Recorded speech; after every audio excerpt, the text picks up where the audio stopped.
Joining us right now is Kerry Firestone, Chairman, CEO, and co-founder of Oris Asset Management, as well as a CNBC contributor, and Mark Smith, Portfolio Manager at Wells Fargo Advisors. Kerry, I'm going to start with you. It's been a bit of a wild week. You know, we had this, I don't know if it was a head, I mean, now it seems like it was a head fake on Monday in terms of which way the market was going to go. But what are you expecting to hear next week, and how are you positioning yourself?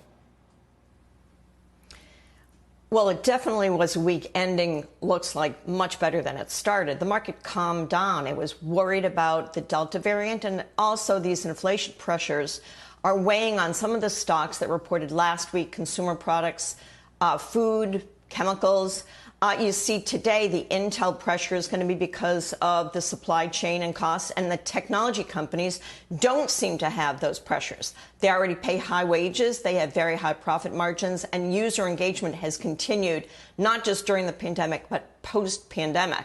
So this market is one where we're seeing changes week to week, day to day, intraday, whether we're falling into we believe that things are okay with COVID, or we're worried about COVID, we're worried about inflation. We're ending with being calmed down, feeling that the big cap tech names, the growing companies are going to produce the earnings we expect. They're going to be able to pass on inflation. It's not going to be a problem.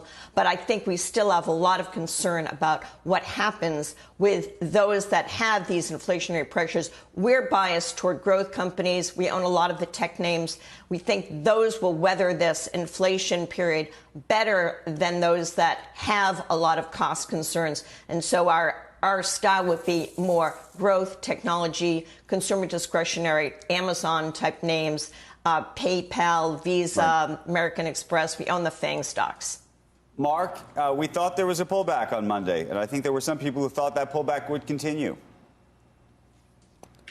Yeah, I think there were some people that thought it could continue, but here we are. And, for those who are concerned about the Delta variant, it seems just to be the media. I'm in Vegas, and you can't get a hotel to stay in. You can't get a reservation at a restaurant.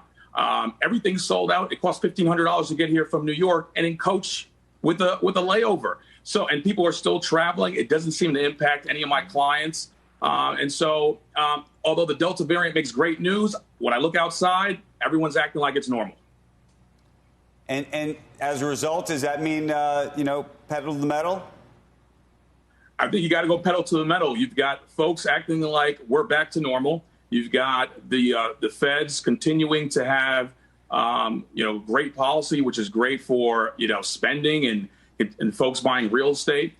You've got another potential infrastructure deal down the pike of another $1 trillion to $1.5 trillion or so. Money is flowing and rates are low. I don't really see how you have a pullback with all that cash sloshing around the system. And you got to look at the earnings, right? Companies are doing very well. You're looking at this earnings season.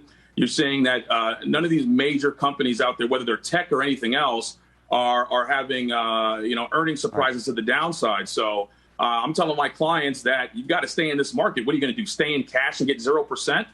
The feds are making it almost impossible to do that. Hey, Kerry, if Mark is right about COVID and that it's not going to change behavior at all, it's not clear, actually. I mean, tech may be a fine place to be, but you could also then argue that a lot of other places may be completely undervalued. Well, I don't entirely agree that there's no worry about COVID or about inflation. I think that the rate of growth we're experiencing right now, which could be 9% GDP growth, will show in the second quarter, is unsustainable. You can't assume that there'll be 5+% growth if we have to have some types of restrictions because of schools or businesses closing, more supply chain problems, there are shipping issues. I think we've had a huge rally in the reopening trade, in the cyclicals and value. Those stocks are not cheap anymore. We've reopened. The market is very enthusiastic, and I think Mark may be seeing what's going on in Las Vegas, but Nevada may be one of the states where there's a high infection rate right now.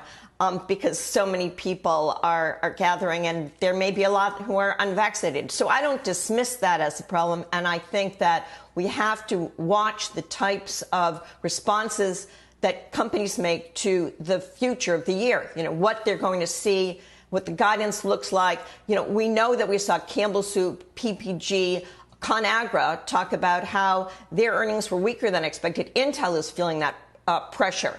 So I don't think it's something to just say, this is no problem. I would stick with what we know is sustainable growth right now, and watch as there are these rolling corrections go on. Pick up names that are inexpensive, the way we bought Peloton a month or two ago, and make sure that you don't overstay your welcome.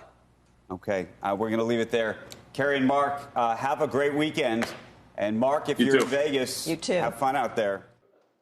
Shepard Smith here. Thanks for watching CNBC on YouTube.